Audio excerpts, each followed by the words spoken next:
शादी के बाद। अरे बहू, वैसे तो तुझ में कोई कमी नहीं है, पर तेरे दांत इतने पीले कैसे हैं बेटा? कैसे मतलब? कोई सर्जरी थोड़ी ना कराई है। वो तो क्या नाम, मैं ब्रश नहीं करती थी तो पीले हो गए। अब क्या करूं? आप कहें तो लाल करवा लूं या फिर काले? यार ये क्या है, क्यों माँ से लड़ रही हो? लड़ रही हूँ? अरे मैं लड़ रही हूँ या ये बोल रही है कि दांत पीले हैं, पीले। अरे तपस्या थोड़ी ना की है इन्हें पीले करने के लिए। बकायदा ब्रश नहीं किया है 20 साल तक, तब जाकर। छी, कैसी बात कर रही हो? ये उस वक्त तो पीले नहीं थे जब हम लोग तुम्हें देखने आए थे। अरे तब साफ करवा लिया होगा डेंटिस्ट के पास जाकर। अब देखो कैसे पीले पीले लग रहे हैं। रंजना सास की तरफ गुस्से से देखती है। फिर शुरू हो गई पीले पीले पीले। अरे पीले तो तब भी थे जब मेरे हाथ का रसगुल्ला उड़ा उड़ा कर खा रही थी और बोल रही थी, लड़की नहीं गुणों का खजाना दे रहे भाई साहब आप। खैर अब वो लोग करते भी तो क्या करते, पीले दांत वाली बहू पल्ले पड़ी थी तो झेलना तो था ही। एक दिन कीर्तन में रंजना गाना गा रही थी। अरे कमला बहन, माँ का द्वार है, यहाँ तो सब शुद्ध होकर आते हैं, फिर अपनी बहू को ब्रश भी नहीं करवाती तुम। दूर से पीले पीले दांत भक्ति में बाधा उत्पन्न कर रहे हैं। अरे कोई 2 साल के बच्चे थोड़ी ना लेकर आई हूँ मैं बहू बनाकर। अच्छी खासी लड़की है, अरे कैसे करवाऊं ब्रश? ये तो उसे खुद करना चाहिए ना। अब माँ बाप तो इसके जैसे तैसे निपटा दिए, ये नहीं सोचा कि सास कैसे संभालेगी। सास बहू को लेकर घर आ जाती है, लेकिन सोच लेती है कि अब इसे लेकर कहीं नहीं जाएगी।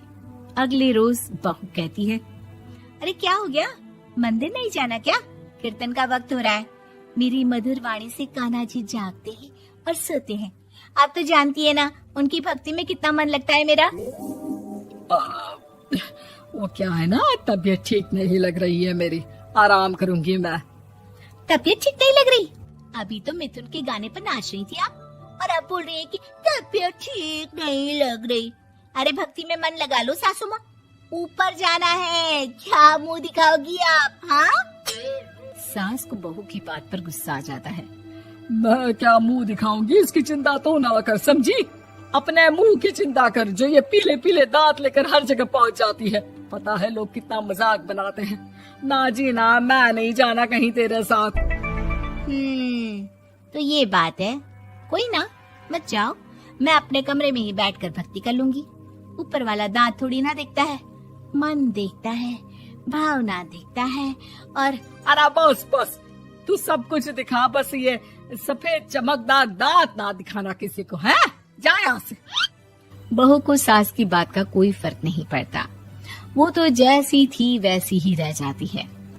सुबह नहाकर किचन में खाना बनाना, फिर खाना खाना, कीर्तन भजन करना और सो जाना। एक दिन, माँ जी मैं सहेली के घर जा रही हूँ, शाम को लेट आऊंगी। हाँ, तो जाना, मैंने कौन सा तेरी आरती करनी है घर पर बैठकर। रंजना सहेली के घर जाती है, जहाँ वो पार्टी में जाने की तैयारी कर रही होती है। अरे शिखा, कहाँ जाने की तैयारी कर रही है? मैं गलत वक्त पर आ गई क्या? अरे नहीं यार, उल्टा सही वक्त पर आई है। मैंने ये साड़ी और ज्वेलरी निकाली है यार, शाम को इनके ऑफिस की एक पार्टी में जाना है। बताना कैसा लग रहा है ये सब? नहीं यार, इस ड्रेस के साथ तो वो वाली ज्वेलरी अच्छी लगेगी। हाँ सही बोल रही है, मैंने ध्यान ही नहीं दिया। वैसे तो हमेशा से मस्त फैशन सेंस रखती है। तो बड़ा जाती होगी ना पति के साथ पार्टी में। रंजना कुछ नहीं बोलती, बस सोचती है कि यार काश ये बात सही हो जाती, पर मैं क्यों नहीं जाती पार्टी में? क्या इन लोगों की कोई पार्टी होती नहीं होगी? रंजना घर आती है और रात में पति से सवाल करती है, एक बात बताइए, आप मुझे किसी पार्टी में क्यों नहीं ले जाते? क्या आपके यहाँ ऑफिस में पार्टी नहीं होती? पति बेचारा क्या कहता कि दांत पीले हैं तुम्हारे इसलिए। अरे कोई पार्टी होती नहीं हम लोगों के ऑफिस में, तो कहाँ से लेकर जाऊं? और मार्केट, मॉल, कहीं वीकेंड घूमना, कहीं तो अरे यार, सारे हफ्ते में एक छुट्टी मिलती है तो सोचता हूँ कि आराम ही कर लूं। क्यों? रंजना मन मार के रह जाती है। पहले कभी सास के साथ मंदिर जाया करती थी, लेकिन वो भी सास ने ले जाना बंद कर दिया। घर बैठी बैठी रंजना बोर हो जाती है। तभी उसे आइडिया आता है और वो मायके जाने का सोचती है।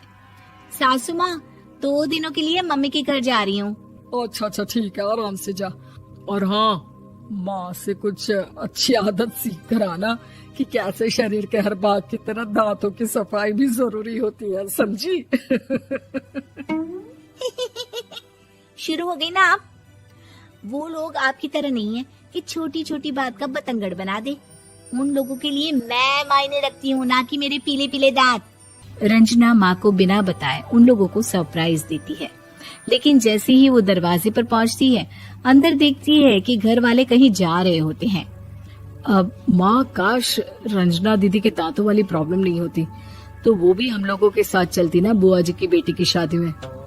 हाँ बेटा, लेकिन अब उसे कौन समझाए कि उसको उसके पीले दांत नहीं दिखते, लेकिन उसके आसपास के लोगों को कितना एम्बैरेसिंग फील कराते हैं।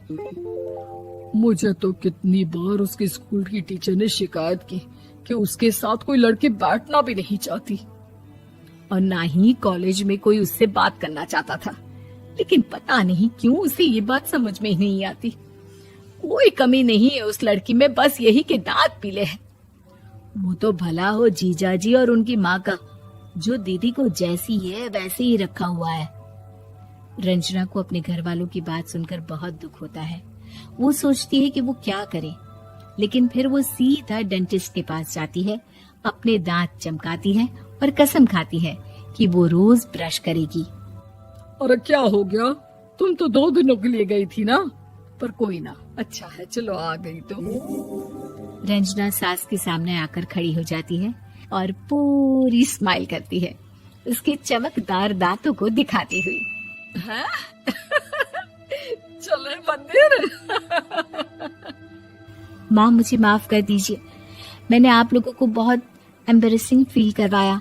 मैं आज से रोज ब्रश करूंगी।